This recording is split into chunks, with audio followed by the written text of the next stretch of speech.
Hi guys, narito ang ika-13 kabanata ng pagbalik sa nakaraan ng makapangyarihang mandirigma at strategies. Tara at simulan na natin ang kwento. Maliban sa uri ng Soul Realm at lakas ng Soul Force, ano pa ang pwedeng masubukan? Tanong ni Lu Piao na puno ng kuryosidad. Ang mga katangian at anyo ng Soul Realm. Sagot ni Nia Li na may ngiti sa kanyang labi. Nagkatinginan sina Du Zi, Lu Piao, at ang iba pa. Ang sinabi ni Nia Li ay tila isang bagay na hindi pa nila naririnig o naiintindihan. Ngunit dahil sa ipinakitang kaalaman ni Nia Li, naniniwala sila sa kanya ng walang pag-aalinlangan. Mga tol, kumuha kayo ng tig-isang Soul Crystal. Itong mga primary Soul Crystals ay kailangan nyong ingatan. Hanggang umabot kayo ng Soul Force na 500, pwede nyong gamitin ito para i-check yung level ng Soul Force nyo. Paglampas ng 500, kailangan nyo na ng Intermediate Soul Crystal. Sabi ni Nia Li habang ipinapamahagi ang mga Soul Crystals sa lahat. Nang makita nilang pinapasa ni Nia Li ang mga Soul Crystals sa kanila, kitang-kita ang takot sa mga mukha ni na Wei Nan, Zhu Xiangzhen, at Zhang Ming. Paano namin tatanggapin ang ganito kamahal na bagay? Sabi ni Wei Nan. Ang isang primary Soul Crystal ay nagkakahalaga ng libo-libong Demon Spirit Coins. 2 taon nilang gastusin hindi pa aabot sa ganon, at si Nia Li binibigay lang sa kanila ang Soul Crystal. Oo nga, hindi namin kayang tanggapin ito. Mabilis na sabi ni Zhu Xiangzhen. Sumang-ayon din si Zhang Ming. Lahat sila ay mga estudyanteng galing sa hirap, kailan ba sila nagkaroon ng ganito kamahal na bagay? Bigay yan ni Nia Li, tanggapin nyo. O baka naman hindi nyo kami tinuturing na kapatid. Sabi ni Du Zi ng malalim ang boses at kunot ang noo. Kahit na si Du Zi ay mula sa hirap, mayroon pa rin siyang respeto. Nagkatinginan ang tatlo at pagkatapos ay tumango. Nang tanggapin nila ang Soul Crystal mula sa kamay ni Nia Li, puno ng pasasalamat ang kanilang puso. Nia Li, salamat, mula ngayon ikaw na ang boss namin. Kung may ipapagawa ka, sabihin mo lang, sabi ng tatlo. Buong puso na nilang tinanggap si Nia Li at nagdesisyon na sundan siya. Nang marinig ang mga sinabi ng tatlo, bahagyang ngumiti si Nia Li. Sa pagkakaroon ng mga ganitong kapatid, mababawasan ng kalahati ang trabaho niya sa mga balak niyang gawin. Du Zi, ikaw ang unang mag-test. Sabi ni Nia Li habang nakatingin kay Du Zi. Gawin mo lang yung ginawa mo nung enrollment. Tama, tumango si Du Zi. Inangat niya ang primary Soul Crystal at dahan daw ang pinasok ang Soul Force dito.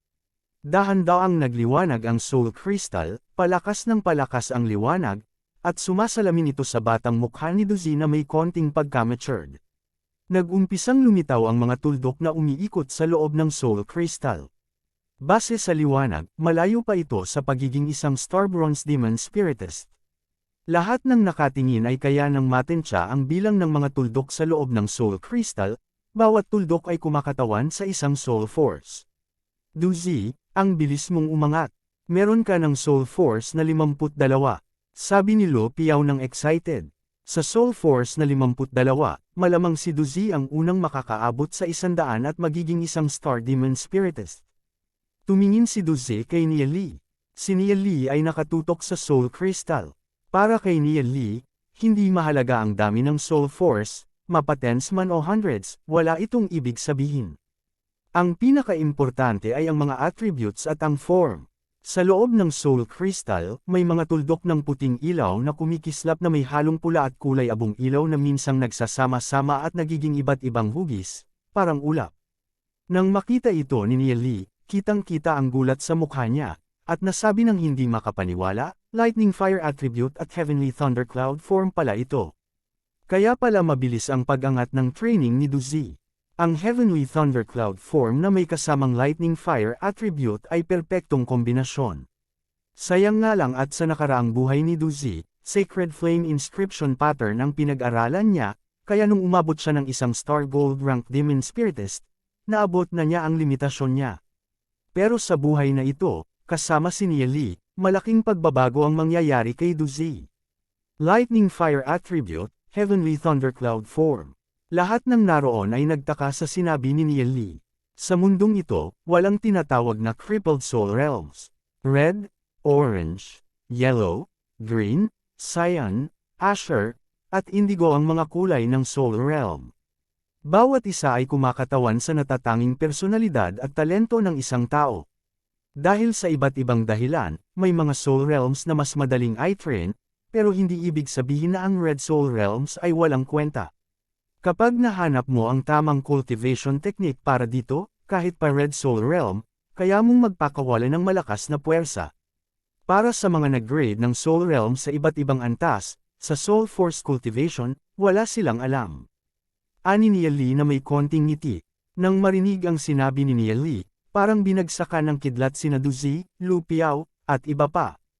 Nakakagulat ito, simula pa ng Glory City, sinabi ng mga legend rank experts sa kanila na ang Soul Realms ay may antas. Orange ay mas malakas kaysa sa red, yellow ay mas malakas kaysa sa orange, hindi ba't sinasabi niya na ang mga legend rank experts ay wala lang?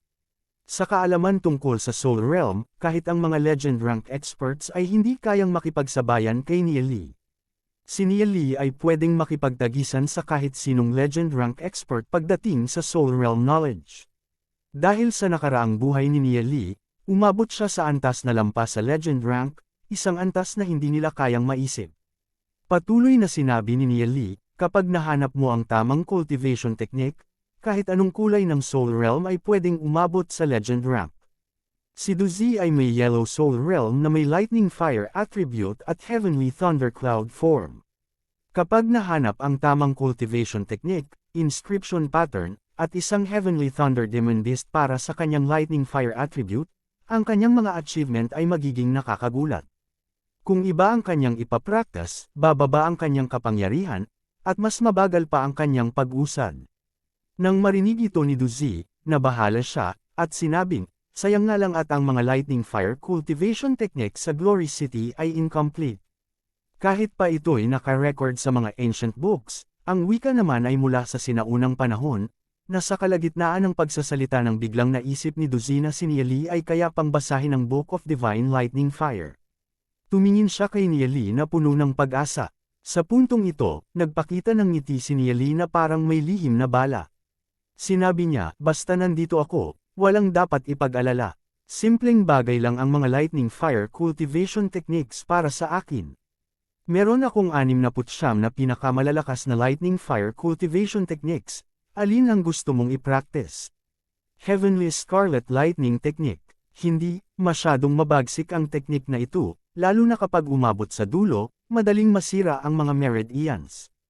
Heavenly Killing Technique. Ang teknik na ito ay swak na swak sa katawan ni Duzi. Ang Heavenly Killing Technique ay walang issue, pero wala pang nakasubok na mag-practice nito, pati ang mismong creator nito. Pero para kay Lee, ang unang 9 na stages ng teknik na ito ay ligtas, at sa huling 3 stages lang magkakaroon ng konting kahirapan. Ang lakas ng Heavenly Killing Technique ay hindi matatawaran. Ang pagprapaktis hanggang sa ika-9 na stage ay nakakamangha. Tungkol sa huling 3 stages, nakadepende na ito sa kapalaran ni Duzi.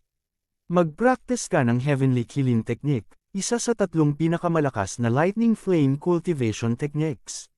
Ituturo ko sa iyo ang mga chants para dito at gagawa rin ako ng kopya ng mga iba't ibang martial arts para dito sa hinaharap. Agad na itinuro ni Lee ang chant ng teknik kay Duzi. Ang chant ng Heavenly Killing Technique ay hindi gaanong komplikado kaya mabilis na natutunan ni Duzi. Habang tahimik na iniisip ang chant sa loob, labis na nasorpresa si Duzi. Ang Heavenly Killing Technique ay tiyak na mas malakas kaysa sa ibang cultivation technique na nakita niya noon. Sa pag-chant pa lang, naramdaman na ni Duzi na ang kanyang Soul Realm ay parang nag-uumapo. Ang kanyang Soul Force ay may malinaw na senyales ng paglakas. Hindi pa siya nagsisimulang mag-practice at ang kanyang Soul Force ay nagsimula ng lumago at dumami.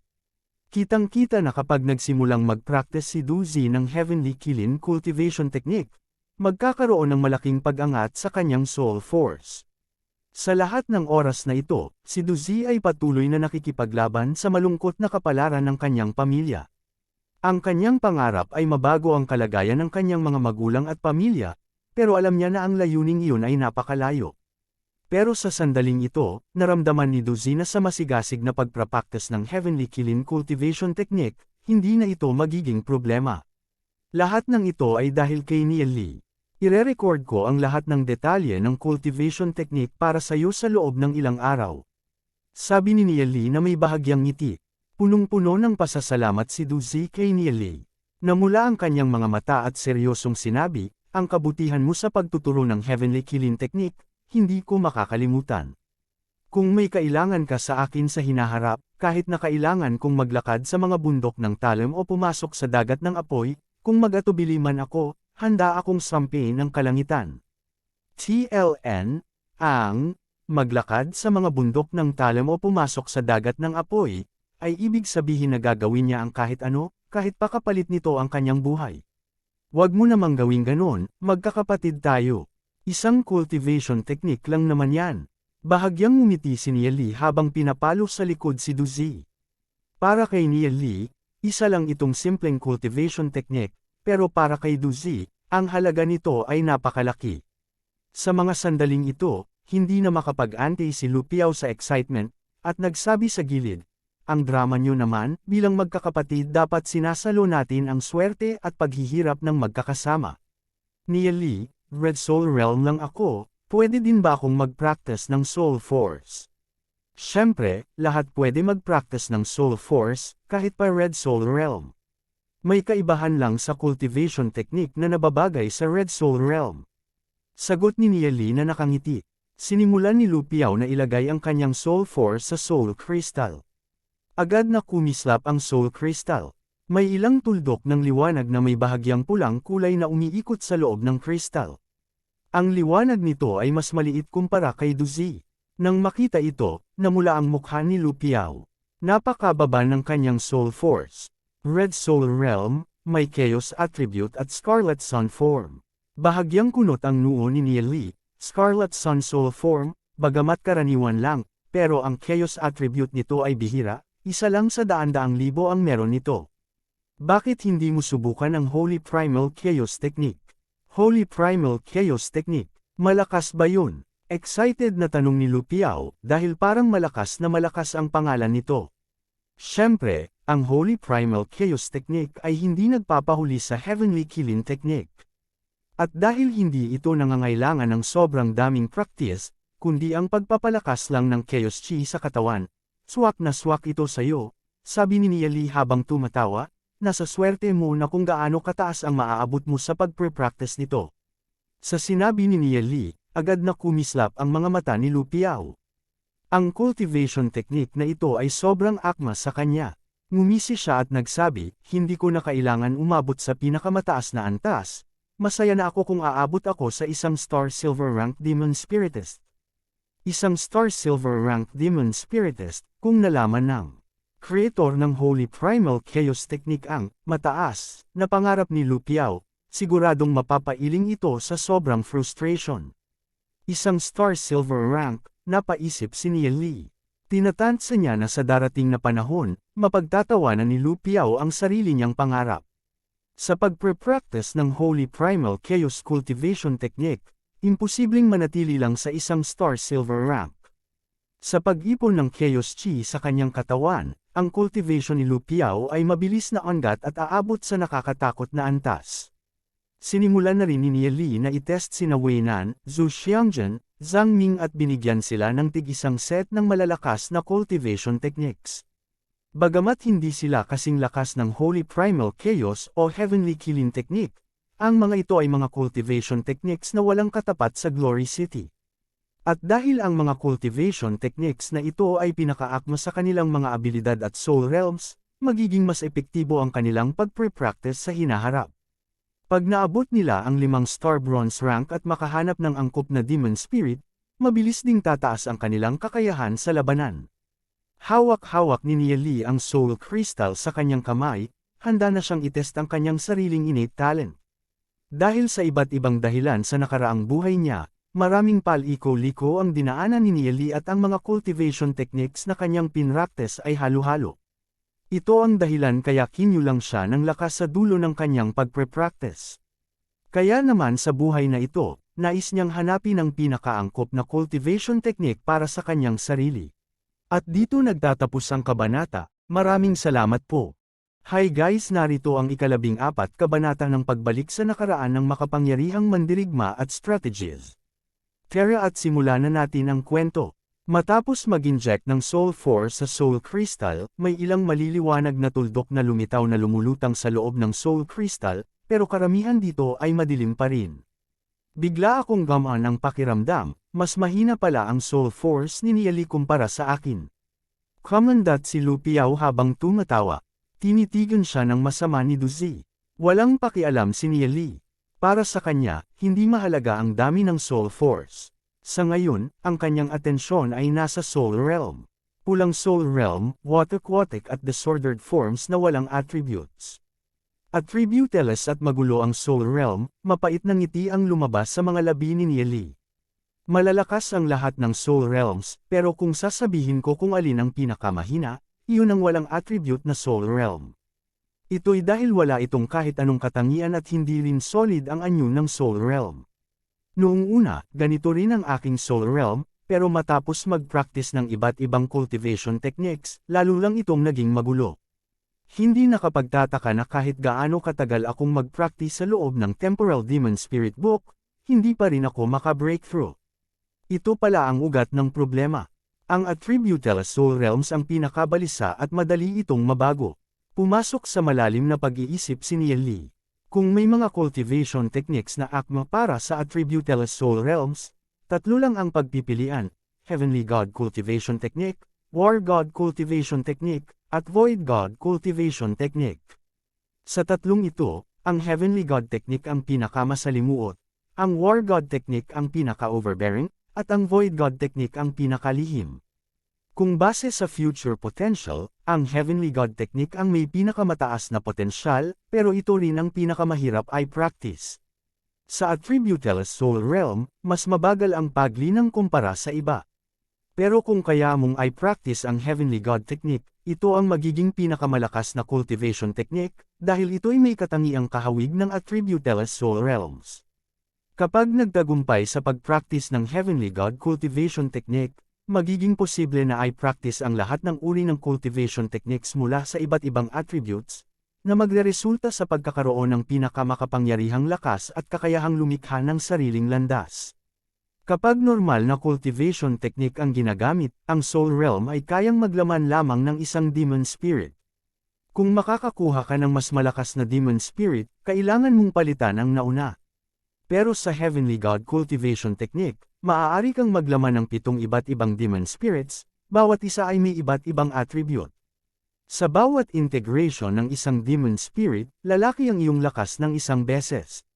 Ang pagkakaroon ng 7 makapangyarihang Demon Spirits ay magtutulak sa cultivation at combat abilities sa isang nakakabighani at hindi masukat na antas.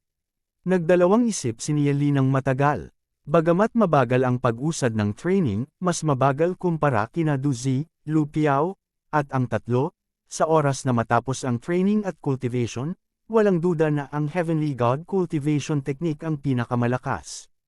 Inusal ni Niali ang mga chants, at sinimulan ang pinaka-basic na practice.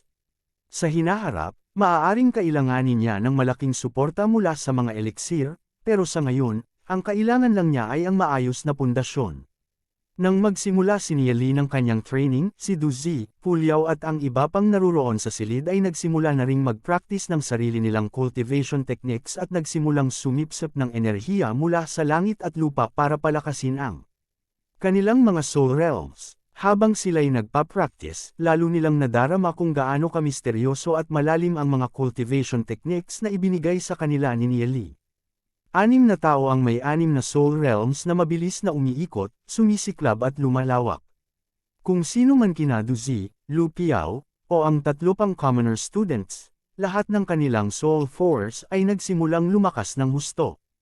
Ang proseso ng paglakas ay talagang nakakamangha. Pagkatapos ng lahat, ang cultivation techniques na ibinigay ni Niali ay malalakas na tekniko, kaya't sa sandaling masimulan ang practice, ang bilis ng paglinang ay 10 o higit pang 100 beses na mas mabilis kaysa sa normal na cultivation techniques. Ay practice ni Niali ang Heavenly God Technique, hindi siya naghahangad ng mabilis na cultivation, kundi mas pinipili ang matatag na pagbuo ng kanyang pundasyon, isang hakbang sa bawat pagkakataon. Ang kanyang soul realm ay parang dagat na humuhuni, patuloy na nagbabago ng hugis. Ang bahagi ng soul force ay paiba-iba, nararamdaman ni Niali na ang kanyang soul force ay labis ng lumakas. Ang unang yugto ng soul force practice ay upang maabot ang antas ng pagkakaisa ng puso at kaluluwa. Sa patuloy na pagpapalakas ng soul force, ang soul realm ay nagsimulang sumiklab ng paulit-ulit, unti-unting nagpapalabas ng cyan glow. Si Niali at ang kanyang grupo ay nanatili sa library na abala sa kanilang pag-practice. Isang araw, 2 araw. Habang lumilipas ang panahon, ang soul force ni Niali ay tumaas mula 5 hanggang sa mahigit 30. Ang bilis na ito ay talagang kamangha-mangha. Kung malalaman ni Shen Shu ang bilis ng paglinang ni Niali na umabot sa ganitong takot na bilis, ano kaya ang iisipin niya? Ngunit, ang bilis ni Niali ay maituturing na mabagal. Ang bilis ng cultivation ni Duzi, Lu Piao, at ang tatlo ay mas mabilis pa kaysa kay Niali. Lalo na si Duzi, baka hindi na magtagal at maaabot na niya ang isang star bronze rank. Isipin mo na lang, pagkatapos ng isang yugto ng kanilang cultivation, gaano kaya kataas ang kanilang soul force? Ang pag-abot sa isang star bronze rank sa loob ng 2 buwan, para kay Niali, ay hindi na mahalaga. Maaring maaabot pa niya ang 2 star o 3 star sa loob ng 2 buwan. Sa pagsusulit na magaganap sa loob ng 2 buwan, ano kaya ang magiging reaksyon ni Shen Shu? Sa sandaling ito, sa klase ng fighter apprentice. Sa mga huling araw, wala sa klase ang grupo ni Niali, walang nakakaalam kung saan sila nagpunta. Malapit na ang 3 gabi, baka nakalimutan na ni Niali ang usapan namin. Sabik na inaantay ni Xiao Ninger ang pagdating ng gabi. Iniisip ang mga nangyari noong araw na iyon, ang nakaupo ng tahimik na si Xiao Ninger ay bahagyang namula. Ang kanyang mukha ay may banayad at purong ngiti, maganda at kaakit-akit, na nagdudulot sa mga lalaking nasa paligid na mapatitig. Si Ye Ziyan ay naguguluhan sa kanyang isipan.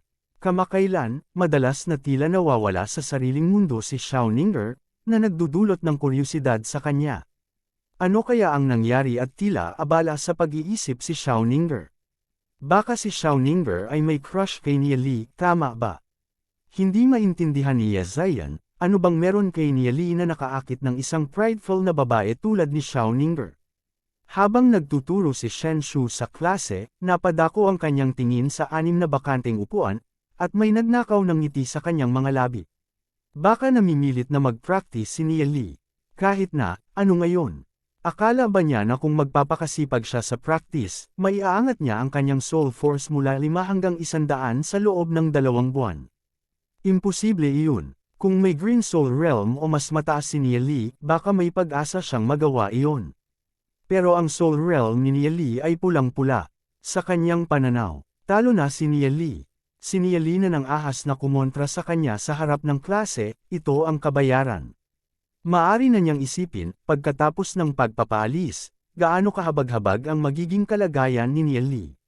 Nagsimulang magpakawala ng banayad ng ngiti si Shen Shu habang patuloy na masigasig na nagtuturo, pula, kahel, dilaw, berde, cyan, asher, at indigo ang 7 iba't ibang soul realms, at pula ang may pinakamababang antas. Sa loob ng daan-daang taon ng kasaysayan ng Glory City, kakaunti lamang ang nakarating sa Silver Rank Demon Spiritist level. Maliban na lang kung mayroong kakaibang swerte, ang pulang Soul Realms ay may limitasyon sa Soul Force na kayang lamanin, na 600. Habang tumataas ito, mas lalo itong humihirap. Narinig ng mga commoner students na nakaupo sa ibaba ng entablado ang mga sinasabi ni Shen Shu at nagpakita sila ng mga disappointed na ekspresyon. Ang Soul Force ay hanggang 600 lang, na nangangahulugang maliban kung magkaroon sila ng pambihirang pagkakataon, ang pinakamataas na maabot nila ay 5 star bronze rank lamang. Hindi mapigilan ng mga estudyanteng may pulang Soul Realm na magreklamo sa kanilang kapalaran, bakit nga ba sila nagkaroon ng pulang Soul Realm? May mga bagay na itinakda ng langit sa ating kapanganakan, kailangan nating tanggapin ang ating kapalaran. Ang iba'y ipinanganak na pinagpala, at ang iba na may isinilang bilang mga hamak na commoner. Tumawa ng may panlilibak si Shen Shu. Nakapansin sina Ye Ziyan at Xiao Ninger ng disgust sa kanilang mga mukha nang marinig ang mga sinabi ni Shen Shu. Simula pa lang ay hindi na nila gusto si Shen Shu, at ang mga salitang binitiwan nito ay labis na nakakainsulto.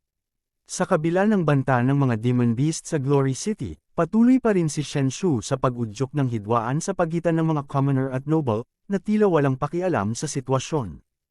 Habang nakikinig sa mga sinasabi ni Shen Shu, mariing kinuyam ng mga commoner students ang kanilang mga kamao, halos umagos na ang dugo mula sa kanilang mga palad.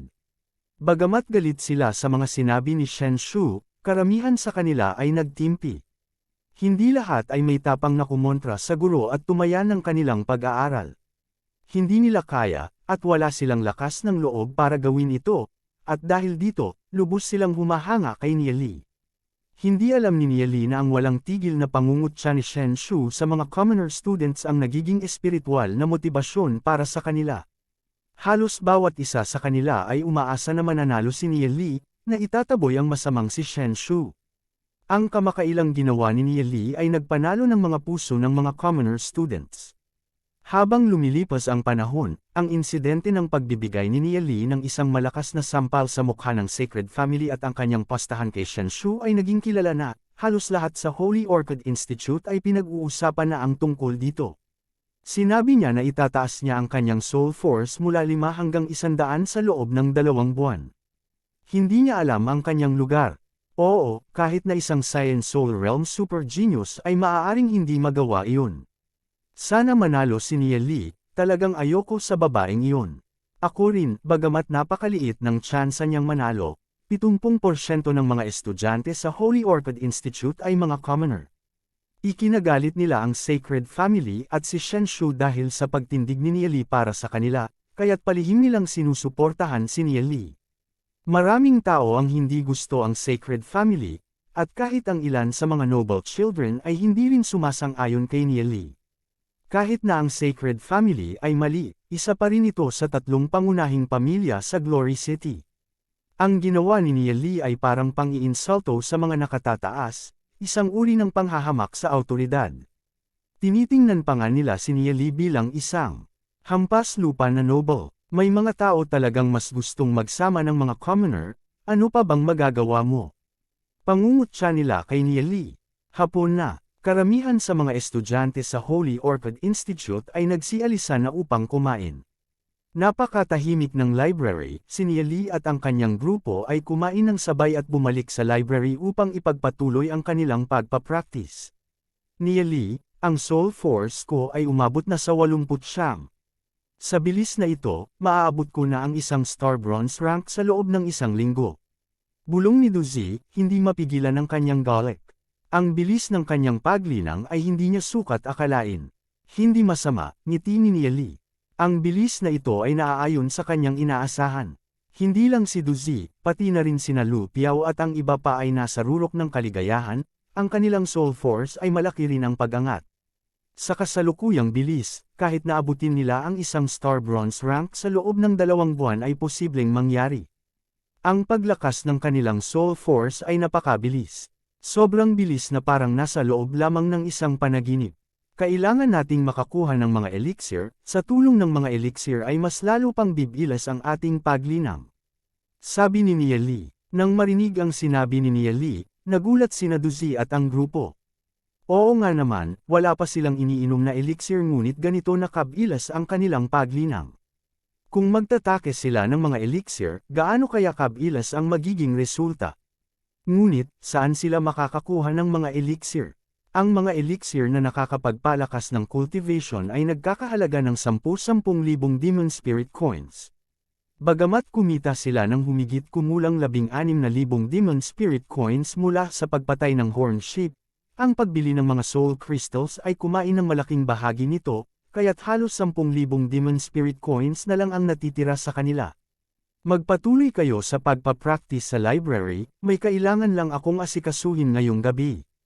Kailangan kong maghanap ng paraan para kumita ng mas maraming pera gamit ang natitirang 10,000 demon spirit coins. Sabi ni Nieli na may ngiti. Kapag mas marami silang pera, makakabili na sila ng mga elixir na makakapagpabilis ng cultivation. Hindi alam ng grupo ni Duzi kung ano ang plano ni Nieli, pero dahil mayroon na itong plano, hindi na sila magtatanong pa. Ngayong gabi, may usapan sila ni Xiao Ninger na magkikita. Kung matutulungan ni Li si Xiaoninger na mawala ang kanyang sakit, maituturing na rin iyon na isang mabuting gawa. Hindi inakala ni Duzi, Lu Piao at ng tatlo na ang dahilan ng pag-alis ni Li ay upang makipagkita kay Xiaoninger, ang diyosa ng Holy Orchid Institute. Kung malalaman nila, siguradong may depress sila, mas pinili ni Li ang mga babae kaysa sa kanyang mga kaibigan. At dito nagtatapos ang kabanata. Maraming salamat po.